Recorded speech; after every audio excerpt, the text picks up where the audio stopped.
कमवणाऱ्या पत्नीला पोटगी मिळणार नाही असा महत्त्वाचा निकाल दिल्ली उच्च न्यायालयाने दिलेला आहे। न्यायमूर्ती अनिल क्षेत्रपाल, न्यायमूर्ती हरीश वैद्यनाथ यांच्या खंडपीठाने हा निकाल दिलाय। विभक्त होणाऱ्या पत्नीला कायमस्वरूपी पोटगी आणि देखभाल खर्च देण्याचा अधिकार कोर्टाला आहे। संबंधित महिलेचे उत्पन्न, मालमत्ता, वर्तन आणि अन्य गोष्टी तपासून हा निर्णय दिला जातो। पत्नी आर्थिकदृष्ट्या स्वावलंबी असेल तर तिला पोटगी देता येत नाही असं कोर्टाने आता स्पष्ट केलंय।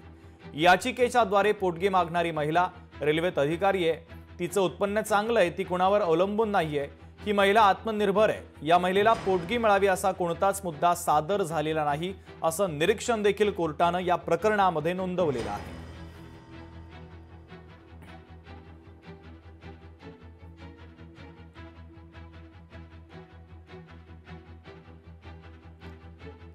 तर कोर्टातील एका महत्त्वाच्या प्रकरणासंदर्भात हा निर्वाळा कोर्टाने दिलेला आहे।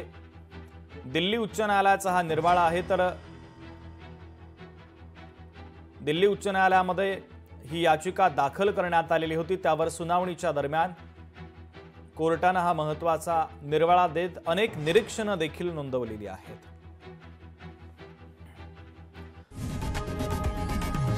लोकशाही मराठी ऐका, पहा, जागरूक रहा।